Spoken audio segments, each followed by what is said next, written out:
Okay, we continue. What are we on? Part 7? Anyway, objection 5. The last objection was the Rogerian optimal person seems to lack constant consistency. He seems to change from moment to moment. I should say, by the way, that it was funny as I was reading these yesterday and the day before. I felt as if I could relate to many of these accusations or these objections being without consistency, being like tending towards unlearning culture and social training, getting less and less intellectual and more operating by feeling. I felt like I checked all those boxes, which I suppose would make sense considering how much time I've been spending with Gendlin's ideas. But anyway, objection 5, psychotherapy is said to be merely better intellectualization. We have seen that, according to Rogerian theory, psychotherapy is a process of increasing congruence. Rogers says, congruence is a basic concept which has grown out of therapeutic experience, in which the individual appears to be revising his concept of self to bring it into congruence with his experience, accurately symbolized. Let me just go up and see if I can find where Gendlin defines congruence, because I think that would be helpful.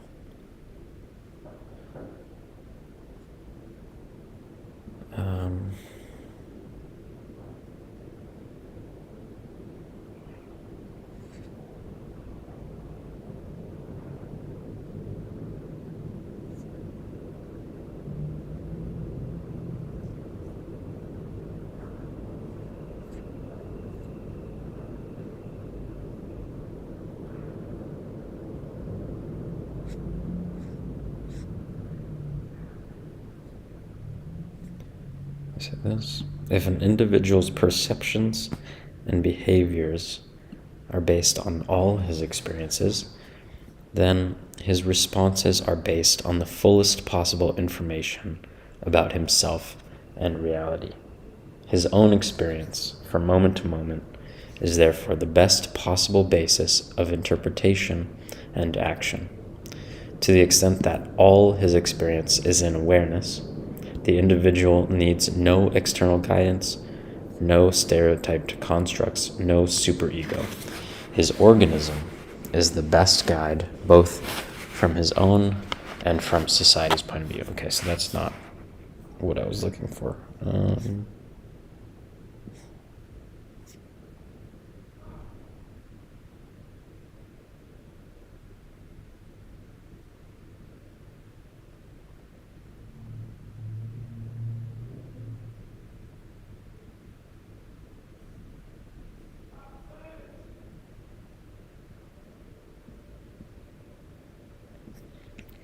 An individual is said to be congruent when the content of his awareness symbolizes all the content of his organismic experience. So that is the first paragraph of this. So Gendlin expands on that because he does talk about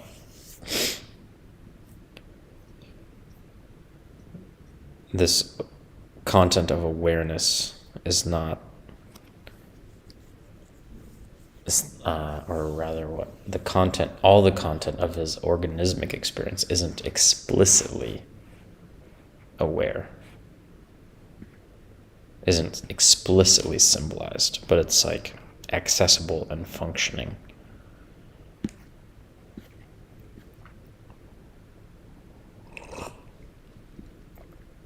Um,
whatever.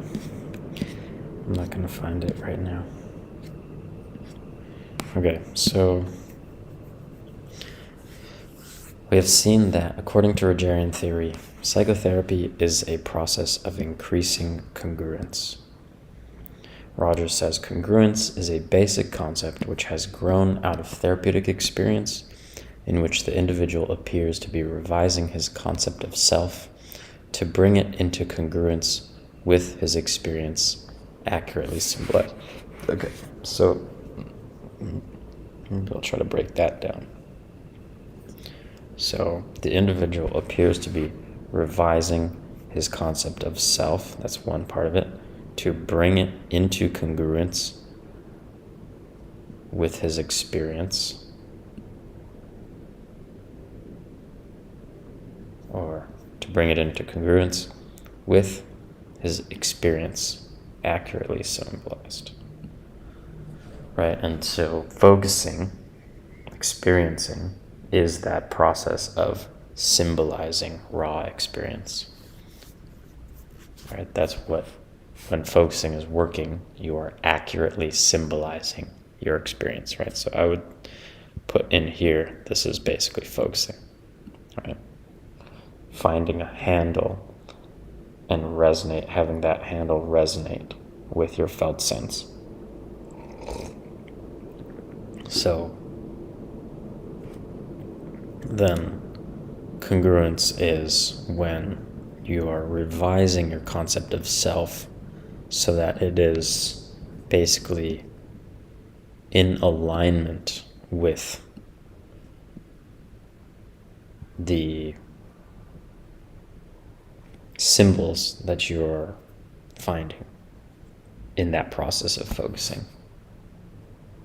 It's not random, right? This is something that Gendlin has said a lot. It's like we're not just saying random things that we want to be, right? It's not like I want to be a good guy, and so we just tell ourselves that over and over and over again. And you could attempt to revise your concept of self in that way, right? By using your intellect with no reference to your felt experience. But in this case, they're saying revising it so that is in congruence with what you're discovering through focusing. So you might discover in focusing, you're like, I feel I feel gross inside. I feel like guilty for doing this. I feel it's whatever it is. And you might not, well, you probably won't end up symbolizing something that you expected, right? Because it's not a strictly logical process. So you're probably going to be surprised by what you end up with, what gets symbolized. So this congruence thing is to revise your concept of self, to revise your concept of who you are, so that it is so that it is in alignment with what you're discovering in your raw experience.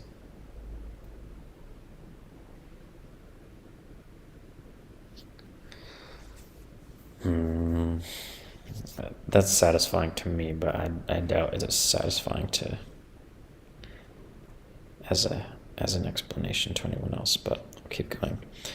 If psychotherapy is merely a revision of concepts about self, as the above quotation has it, then it is merely a learning of a more accurate intellectualization about self. Yet intellectualization notoriously does not help the individual to change.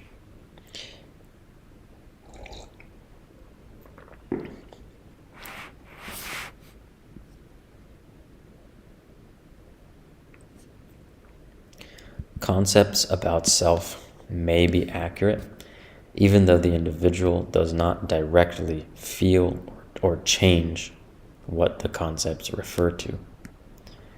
The development of accurate symbolization does not describe therapeutic change.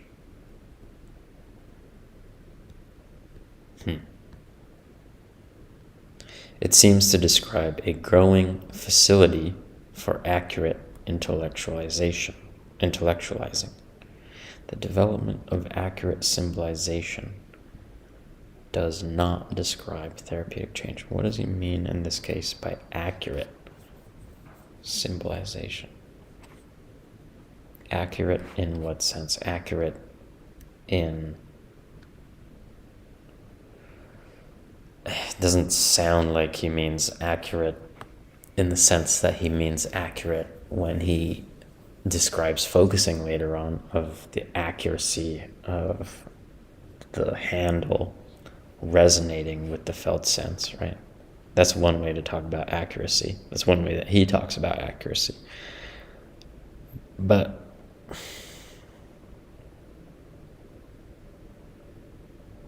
that doesn't seem to be...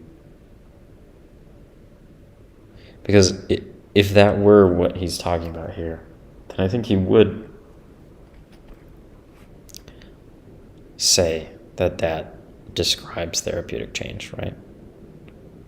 In the process of focusing, what focusing is really, the reason Gendlin kind of codified it to the extent that he did is because he was searching for how to understand what therapeutic change actually is and how it works.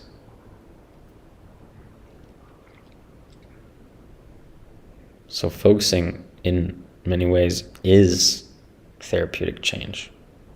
If you're doing it, if you're symbolizing raw experience and checking the accuracy of that symbolization against your felt sense and continuing to do that and going deeper and further continuously, that is therapeutic change, I think. So, yeah, I don't know.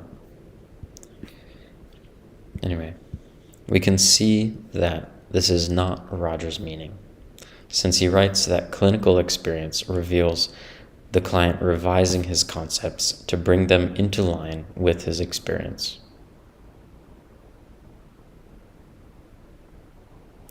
Clearly, then, the client has some kind of direct access to his experience, which enables him to revise his concepts. The therapeutic process involves more and more direct access to experience, as well as the revision of concepts in accordance with experience. Okay.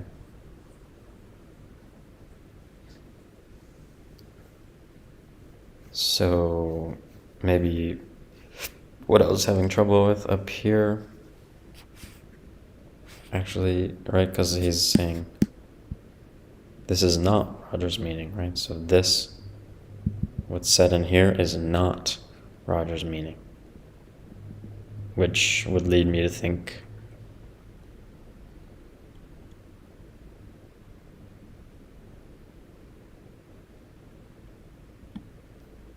it's still weird how he's writing this, but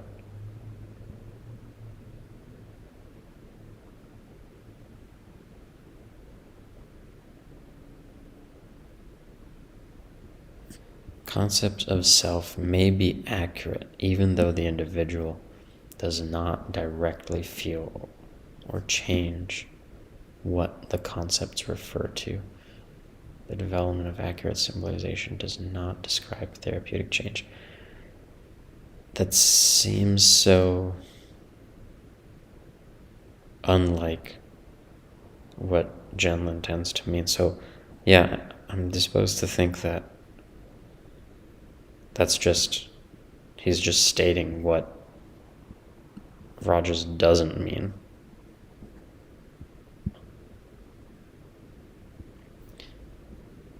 Because in Rogers' writing about clinical experience, the client revises his concepts to bring them into line with the experience through direct access to experience. The therapeutic process involves more and more direct access to experience.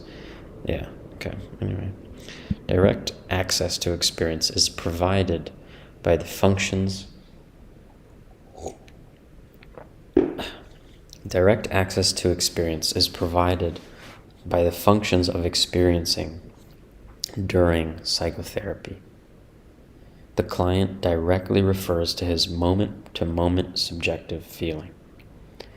He differentiates the implicit aspects of his felt experience. On the basis of present experiencing and its differentiation, he comes to see the inaccuracy of his concepts.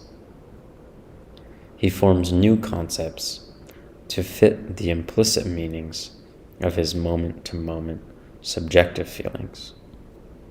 Thus, a client often feels something he cannot as yet define. He struggles with the feeling, tries out new concepts about it, checks the concepts against what he feels, and then tries still other concepts.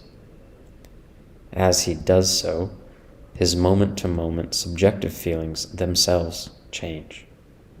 New experiences emerge as implicit in his present feeling. Okay, and this sounds way more familiar and in line with how I understand Gendlin.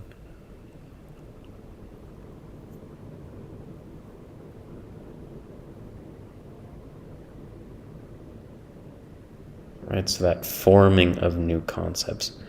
I don't know that it would be right to say that this is interchangeable with saying symbolizing or symbolization, but it seems pretty close.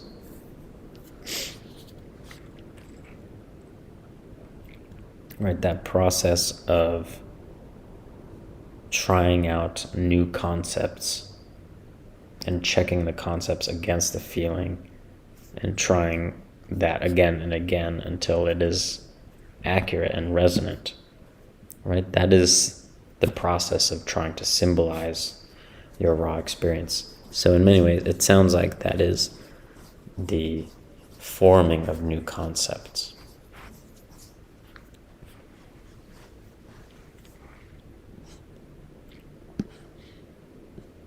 And as you do that, right, maybe you find a handle and you check it back with your felt sense, even just the process of doing that leads to a change in the felt sense, right?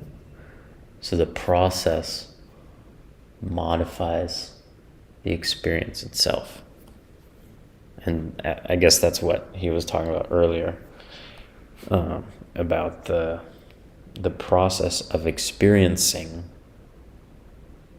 is integrative. Integration happens within experiencing.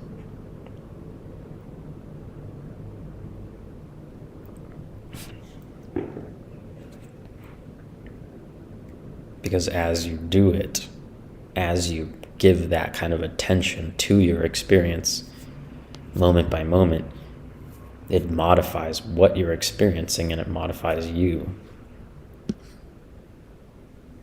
And they integrate.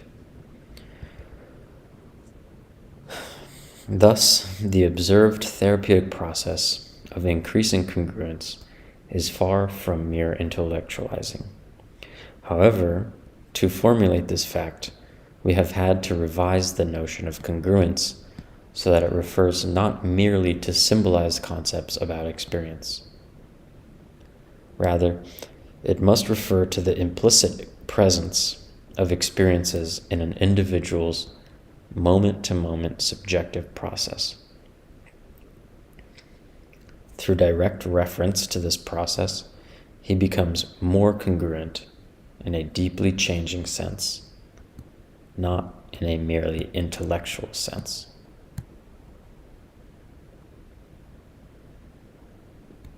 Okay. I'm not going to spend more time on that. Okay, so we have one more objection and then the summary. Cool. All right. So, objection 6. Genuineness of the therapist seems to require telling the client all about the therapist.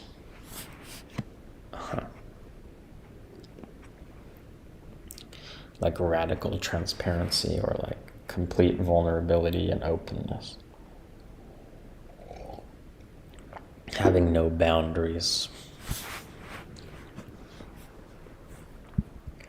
We saw that one of the necessary conditions Rogers posits for a therapeutic relationship is genuineness, defined as congruence with regard to the relationship. Congruence here refers not only to experience and awareness, but also to awareness and expression. Thus, it appears that the genuine therapist symbolizes in his awareness and expression every experience he has concerning the relationship. Let me go up to the top because I remember there was a quote.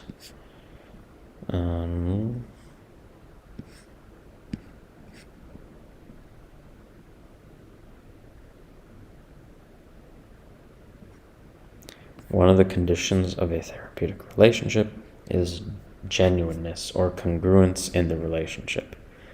Genuineness is congruent awareness of all experiences insofar as they concern a relationship. Thus the therapy. Right, so that would mean roughly that everything within the organismic experience is aware. The person is aware of all of that, and it is symbolized in awareness. That's a very poor paraphrasing, but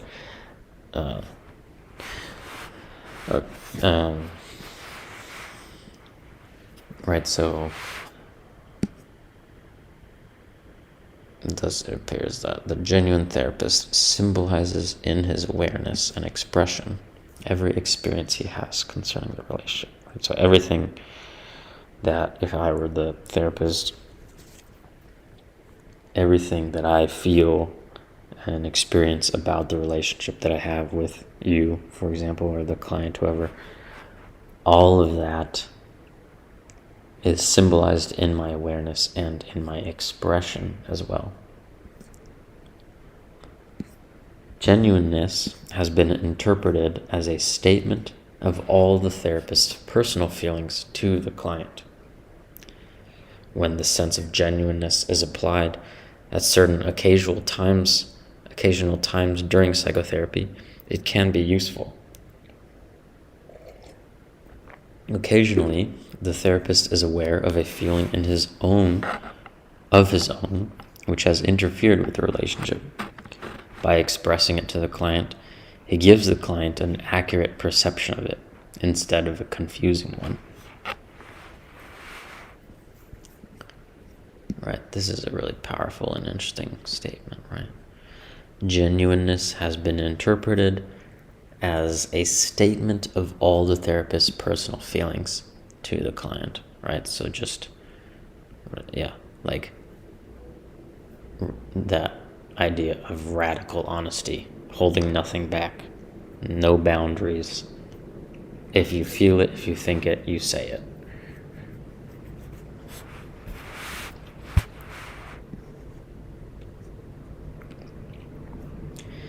Even though this interpretation of genuineness is occasionally useful, it becomes absurd when applied as a constant condition of therapy.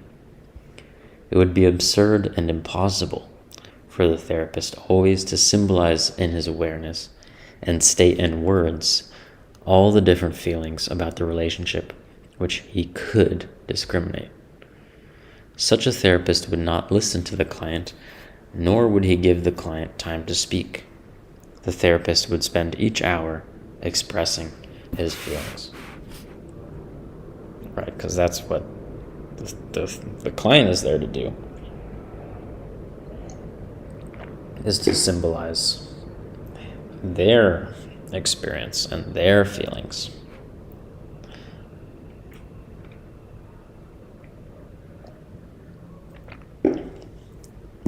The objection is resolved if we define congruent awareness as an awareness of a subjectively felt referent rather than of symbolic content. Genuineness would be redefined as awareness of a felt referent which implicitly contains and integrates all experiences of the relationship. In the genuine therapist, this felt referent functions as a basis of his expressions. Thus, his responses always symbolize some aspect of his present experiencing of the relationship. Okay, hold on. So,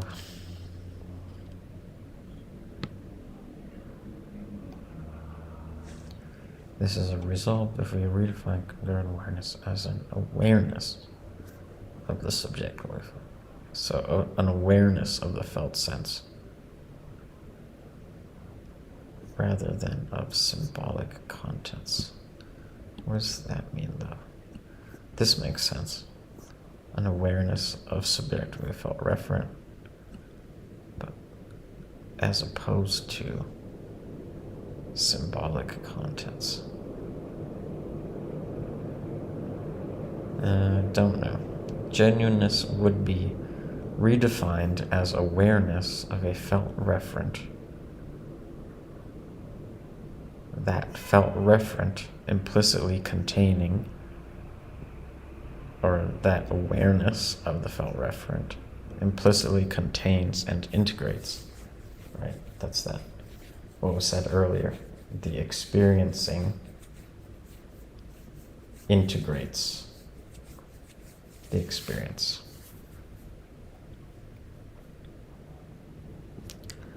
So the kind of awareness that you have of your moment-to-moment experience integrates the experience.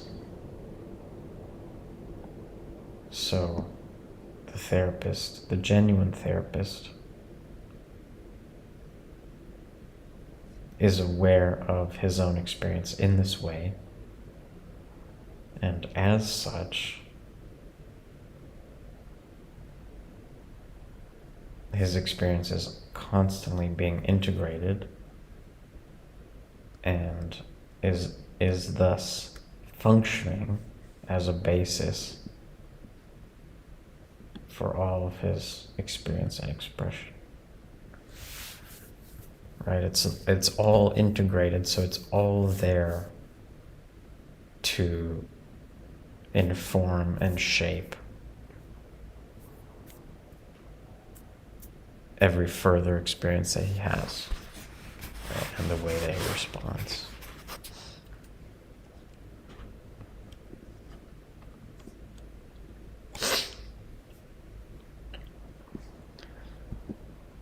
According to this reformulation, genuineness is not an occasional way of handling obstructing feelings, but can be a constant condition of therapy. The therapist continuously experiences and perceives the client's expressive behavior. The therapist's subjective feeling process is an integration of experience functioning to determine and integrate his present perception of the client.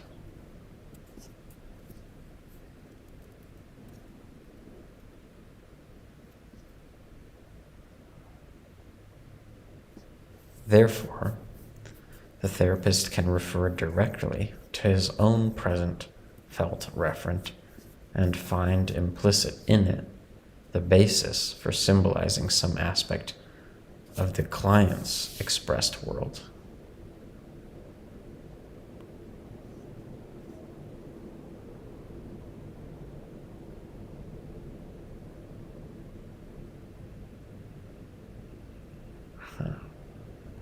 Thus, a genuine response is a true self-expression of the therapist, and yet usually it is not about the therapist. It can be a true self-expression of the therapist and yet be an expression of his integrated perception of the client's world. So I'm reminded of, I can't remember the title of the other paper I read, but it was about a process view of the therapeutic relationship. And he was talking about how for a feeling to move, for the process to occur, for the flow to occur, right? The flow of feeling from inside of a person out through expression and then being received and responded to by another person, right?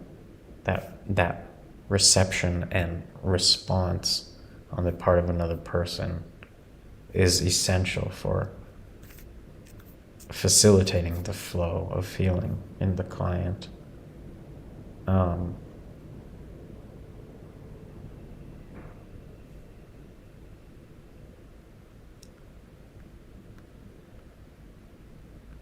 The therapist's response in that case is a genuine response to the expressions of the client.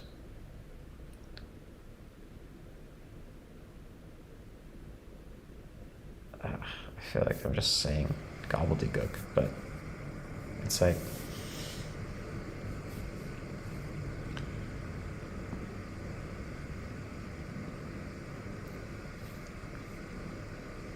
the therapist is listening intently, right, and integrating the entire experience moment by moment, because as Gendlin just described, right, the therapist has this awareness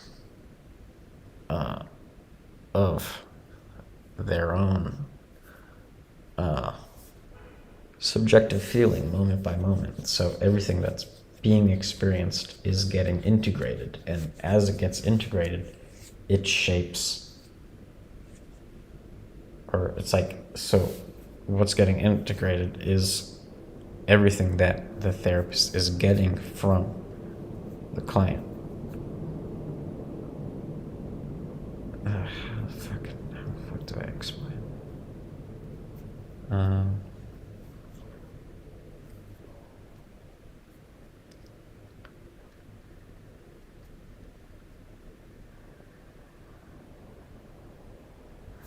It's also reminding me of the thing that I've been trying to say about spontaneity of the past few videos. That true spontaneity is a response to the present moment, not a response to the past.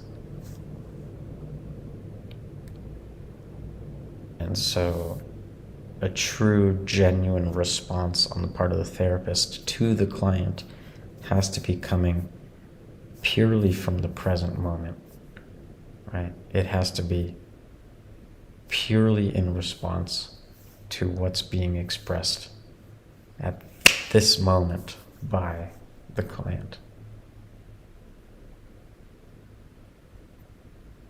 And that requires that the therapist has integrated everything that they've taken in from the client the whole time. I feel like I'm not going to get anywhere in trying to explain that. I think I just need to let that sink in for myself.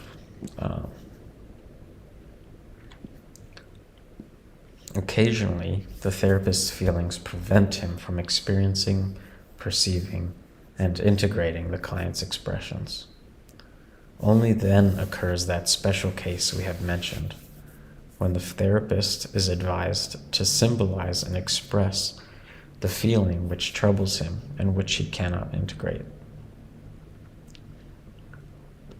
Although best under the circumstances, the expression of an unintegrated feeling is a case of non-genuineness.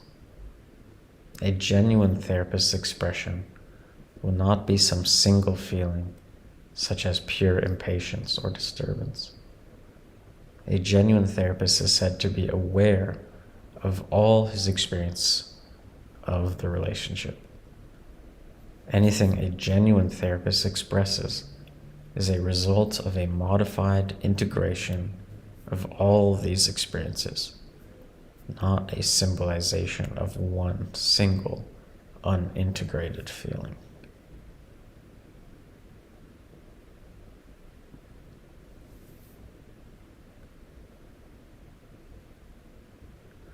So it's like if you're going along listening to the client and then you have some feeling that you are unable to integrate, then in a way, I think what that means is that you get stuck. You're no longer in the moment with the client, right? There's a feeling in you that is not getting integrated and is not being modified by your experience, nor is your experience modifying it. And it just, it's like the instant coffee that doesn't melt into the water. It's just floating there. And it's blocking your ability to be present with and listen to the client moment by moment. And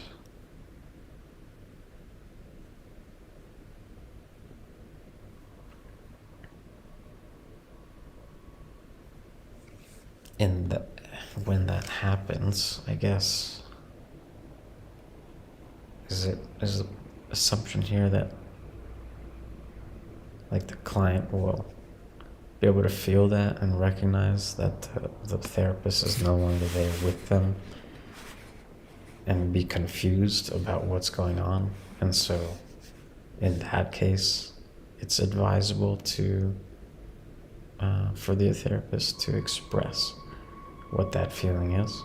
I feel like that's close. I don't know if that's quite right, but thus a therapist can be advised to be genuine all the time, and this does not imply that he would discriminate and express each single personal experience, nor does it imply the symbolic expression of single unintegrated feelings. It implies the use of the therapist's present experiencing as a basis of response. Genuineness means that the therapist's responses are true self-expressions stemming from his felt present experiencing, which implicitly includes and integrates all experiences of the relationship. Genuineness depends on the function of the therapist's present experiencing as a basis of his responses.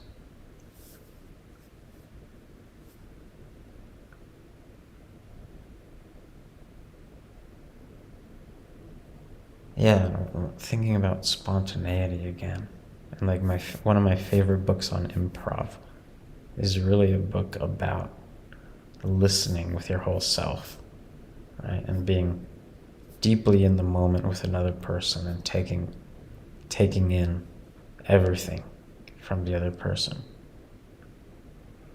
far beyond just the words that they say, right? And it's from that you can respond spontaneously, because you're there in the moment and you're responding to your entire experience of a person. Because your experience is shaped by everything that you're getting from them, not just one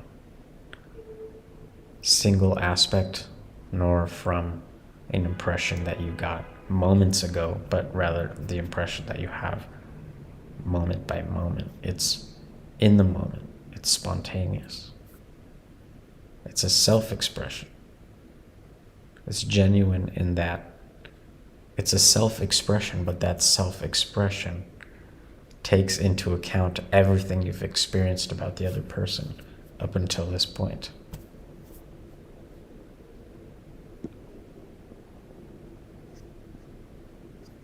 All right, summary. In the Rogerian theory, the basic concept is congruence. Complete congruence means accurate symbolization and awareness of all the experiences of the organism. Optimal adjustment and successful psychotherapy are defined as complete or growing congruence, because to the extent that all experiences are in awareness, the individual will perceive and behave optimally. In each moment, all relevant experiences will be taken account of and all information will be used. The perceptions and behaviors of a completely congruent individual would be resultants constituting the best possible balance of all relevant experiences bearing on any given situation. I also just want to say, I won't go into it, but so much of what's been described in this paper and elsewhere by Gendlin's own thinking, and also when he's referring to Carl Rogers, makes me think of how I've come to understand like a healthy, regulated nervous system without built-up stress responses in it. It really just sounds like another way of describing that.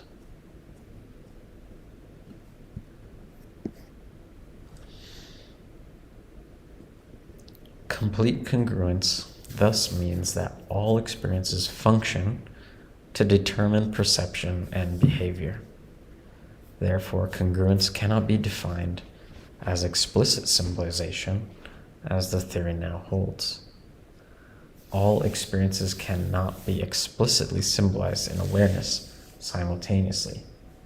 Rather, an awareness of explicitly symbolized contents.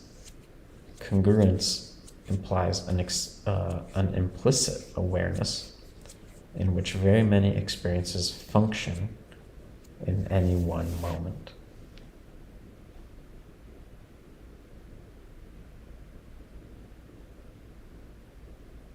I just had a visual for this, which is like if you mix a bunch of different color paints together and you really mix them together so they're all integrated with each other, then if you paint with that, then it will be an expression. It will have implicit in it all the colors which have been mixed together. They all inform what the new color is, right? Because the new color is a product of all of the colors that you started with being mixed together and integrated with each other.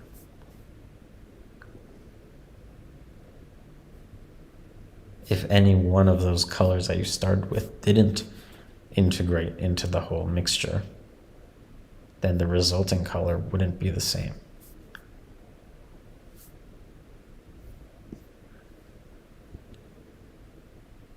Right, so each one functions in determining what the new color is. The present paper reformulates the concept of congruence in terms of experiencing, a feeling process in awareness involving the function of many experiences and meanings which are implicit and felt rather than conceptually known. A moment's experiencing can be symbolized in many ways, but it need not be symbolized in order to function as a basis of perception and behavior. It is felt and can be directly referred to in an individual's phenomenal field. Very many implicit meanings function in one moment's feeling process. Experiencing functions to integrate and interpret perception and behavior. It is defined as a dynamic process of the organism.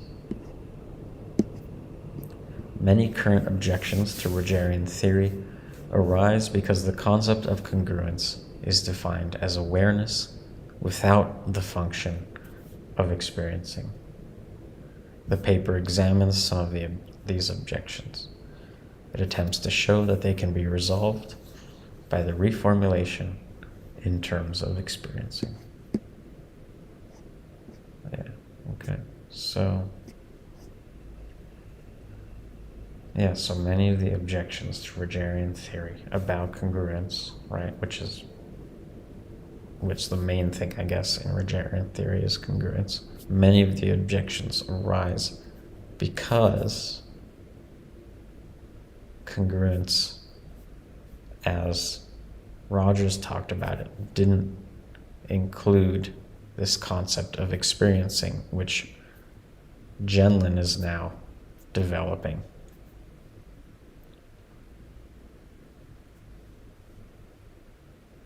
So congruence was just about, or could only be understood as being about awareness because this concept of experiencing didn't yet exist. Yeah, okay. Well, finally finished that one. That one took many sessions to get through, but done. Cool. Looking forward to reading this all the way through and moving forward.